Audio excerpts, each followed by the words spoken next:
खाम्फा बरगयारिया 10,000निफ्राय 13,000सिम गावनि BPF दोलोनिफ्राय लाना UPPL दोलोआव जयनिं जानो थांगासिनो दं।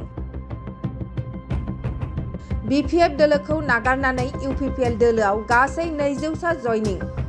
चिरां जिल्लानि बेन्दोंआव थानाय बेंटलाव BPFनि खामानि मावनायखौ मोजां मोनैनि जाहोनाव 200सा सुबुंफ्रा UPPL खौ मदद होनो EM रनजित बसुमतारीजों UPPL दोलोआव जयनिं जायो। बे जयनिं जानाय हाबाफारियावनो EM रनजित बसुमतारीया खौरांगिरिनि सिगाङाव फोरमायो दि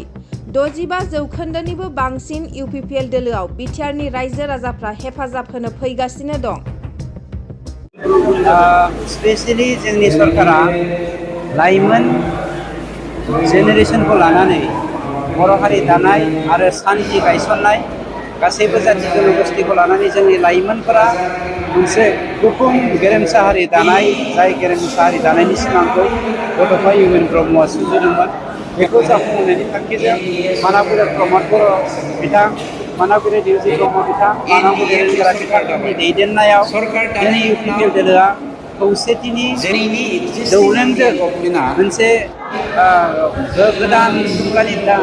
मोनसे जोङो मा होनो दिङा सोरजिनानै बे दिङायाव गाखोनानै गासैबो हारि माहारिखौ दैदेननानै हारि गायसननाय थांखि ओंखायनो इयुन जोलैया दिनै ज' जाथाय जों फैदों आरो जोङो इयुन जोलैखौ लानानै हारि दानो सिगांबोदों। मिथिनो मोनो साखौ फार्स्ट भटारफ्रानो जों नोंथांमोननि दोलोआव जइन जानानै नोंथांमोननो भट होनो मेक्सिमाम दिनैनि दिनाव जोङो जुदि पार्सेन्ट हिसाबै रानोब्ला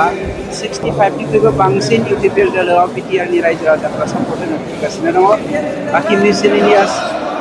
जेसेबां पलिटिकेल पार्टिसफोर दङ बिथांमोना 35%खौ राननानै लागोन। बेफोरबायदिया थाखाय 60% जेखुनु हारियावनो थाखाया 65% दिनै बर' आरो गुबुन हारिफ्रा UPPL दोलोखौ सापर्ट खालामनाय माने UPPL दोलोआ जे सान्थि आरो गोरोबलायनाय आरो खौसेथि अनलायनायनि मोनसे सरकार बा हालाम बानायनो नागिरदों बेखौ जाफुंनायनि मोनसे लामाया जिर' नङा। खाम्फा बरगयारिया दा केम्पेइन खालामनाया गुबुन माबायाव खालामाखै मा होनोमोनलाय गुबुन कनस्टिटिउन्सियाव बानायाखै दा बिथाङा 14आवल' बानायगासिनो दं। बानायनायनि गुबै थांखियानो जादों जोंहा अलरेडि सिङाव लिंक दंखायो ओंखायनो बिथांनि जा 10 to 13,000 BPF सापर्टार बेखौ लानानै खेबसेनो UPPLआव MP इलेक्सननि उनाव जइन जानो थाखाय बिथाङा थियारि जागासिनो। गिबियावनो आं दिनैनि बे मिडियाखौ साबायखर बावो जे दिनै जोंखौ हेफाजाब खालामफैनायनि थाखाय आरो बे प्रग्रामखौ दिनै खुंलांनाय प्रग्राम खुंगिरि आरो गासैबो सारमोन बिथांमोनखौ आं हामलायो आरो आंनिनो आंगो लोगोफोर जे दिनै आंजों खौसेयै दिनै जे जोंनि UPPLआव जयनिं जाफैदों बेखौ आङो साबायखर बावो। मानि थाखाय जोङो BPFखौ नागारनानै UPPLआव जयनिं जादों होनब्ला जोंहा गोबां रिजन दङ। आरो आङो जेन'बा सिगाङाव आङो BPFआव आङो 2 मान्थ्स बायदि जाबायमोन खामानि मावनाया आंल' नङा बे जेसेबांनाखि दा बेयाव जयनिं जादों बे मेम्बार्सफोर गासिबो जोङो BPFनिनोमोन। नाथाय दिनै जों माखासे BPFनि खामानि मावनाय आइडिय'लजिफोरखौ मोजां मोनैनि जाहोनाव दिनै जों UPPL फारसे आगान सुरबोनो गोनां जादों। बिथांमोना गिबि खेब जोंखौ थांजेननायाव जोंखौ मोजाङै वेलकाम खालामदोंमोन नाथाय उनाव जोङो जेबो खेरखेरायफिनाखै जे जोंखौ सिनायबायदि खालामदों जे गावसिनि जोङो जेबो खामानि मावाखै बेफोरबायदि खालामदों। खामानि मावसेयावबो जेनेबा जों गावसोरखौनो सापर्ट होनो होननानै जों थांदोंमोन जे जों बर' हारिनि थाखाय खामानि मावनो होननानै बिथांमोनजों ओंखारदोंमोन जे हारिनि खामानि मावनो थांनांगौब्ला माबायदि मावनो गोनां जायो बिथांमोननि फारसे बेखौ नुनाय जायाखै। बेनिखायनो जोङो दिनै BPFखौ नागारनानै जोङो UPPL फारसे फैनाय जादों आरो मा खामानि मावलांनो सानदोंसै जे आं बुङो बेखौनो जेन'बा आं UPPLनि जानानै दिनै आं UPPLआव जयनिं जादों आरो आंल' नङा आंनि गासैबो दिनै लोगो बिथांमोन हिनजावसा आरो हौवासाफोर बिथांमोना दिनै जयनिं जादों बिसोरो गासैबो जों मोनसे थांखियैनो जोङो UPPLआव फैदों आरो जोङो इयुन जेनेरेसननि थाखाय जे जोंनि फंबाय बिनानाव उन्दैफोरनि थाखाय जे जोङो जाहाथे इयुन समाव जाहाथे जोंनि बिटिआरआ जाहाथे समायना जायो आरो साफ्रोमबो फंबाय बिनानावमोना गाव गावनि थांखिसिम सहैनायाव इजि जायो जेबो खस्थ' मोना गोदाव सोराव जानो मोना नै बेफोरबायदिनि जाहोनाव दिनै जोङो UPPLआव जयनिं जाफैदों। जों दा जेनेबा 150 जों जयनिं जादों आरो जिथुनाखि जयनिं जादों आरो बिनि बांसिन जोंहा UPPL आव फैबावगोन आरो गोबाङानो जोङो BPF आव थांदोंमोन जोङो 250 जन जों BPF आव जयनिं जादोंमोन नाथाय दिनै माखासे बोथोरनि जाहोनाव बोथोर मोजां नङिनि जाहोनाव आरो दिनै अखा बांखानि जाहोनाव दिनै जों सफैजोबनो हायाखै आरो जों नेक्स्ट टाइम जोङो माखासे जयनिं प्रग्राम गोबां लाबावगोन आरो लैहोर लैहोर जोंनि इयुथ्सफ्रा जे दिनै UPPL आव फैगोन आरो जोंनि UPPL खौ सापर्ट खालामगोन आरो मोनसे जिथुनाखि सरकाराव दं बिनिफ्राय साबसिन गोख्रोंसिन सरकार खालामगोन होननानै जों बयबो थांखि लानानै फैगोन आरो दिनै जों फैदों। आं मोननै पार्टिनि गेजेराव फारागथि मोननाया जाहैबाय जिथुनाखि बिथांमोना जे सिगांनिफ्रायनो जेनेबा 17 इयार्स बेखौ जों बयबो मिथिखागौ सरकार सालायबोबाय जे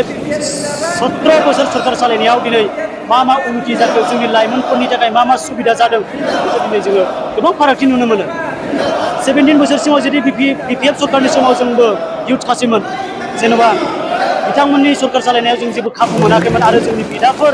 थांखांनाय बिदा बिब'फोर बिथांमोना जेबो खाबु मोनाखैमोन गोदाव सोरावै थानो गोनां जादोंमोन नाथाय दिनै UPPL सरकार फैनायनि उनाव जोंहा गोबां सुबिदा जादों जोंहा गोबां सान्थि फैदों जे बयबो जोंनि बिदाफ्रा गासिबो मोनफा मोनफा बाहागोआव जोङो इनभेस्ट जानानै थानो हादों आरो जोंबो जानो मोनगोन बा जानो हागोन होननानै दिनै जों UPPL आव फैनाय जादों।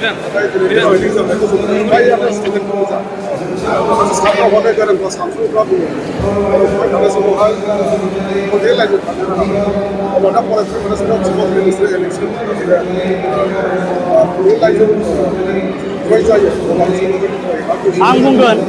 जेनेबा बांसिनै जेनेबा बिदि बुंग्राया जेनेबा BPF आ जों UPPL खौ बुंगोन आरो जे बिथांमोना बुंहरगोन जे बैसो जाया नों जाया फरायफुबाय थानाय समाव मानि थाखाय पलिटिक्सआव ओंखारखो बाट पलिटिक्सआव ओंखारनाया सोरबा गोरोंजोंल' जाया पलिटिक्स जानांगौब्ला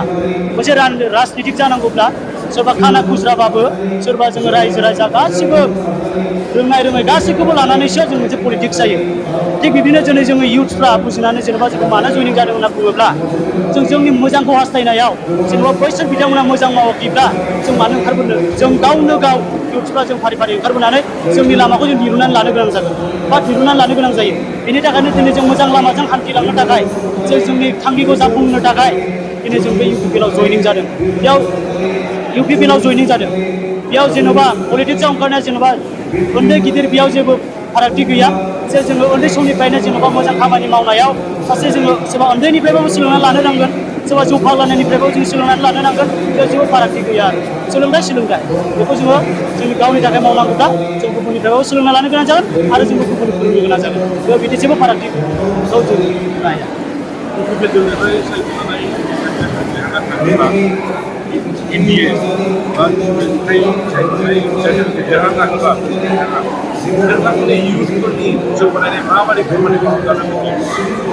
बिथांखौथ' आं बुङो जे जोंनि UPPL नि बिजाथि जयेन्त सार बिथां जेनेबा जोंनि इयुथ्सफोरनि थाखाय जों खामानि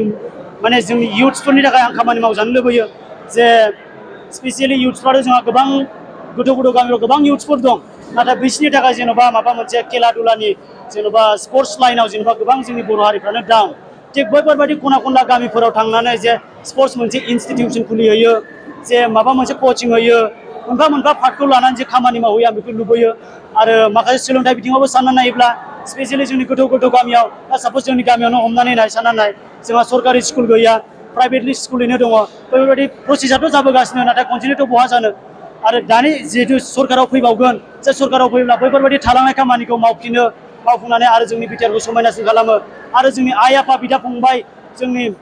आबै आबौ जोंनि इयुन जेनेरेसननि थाखाय मोजाङै गाहामै खामानि मावलाङो जे बिथांमोना इयुन फिउचाराव जेबो खस्थ' मोना इजियैनो गावनि थांखिसिम सहैनो हायो बेफोरबायदि खामानिखौ आं मावजानो लुबैयो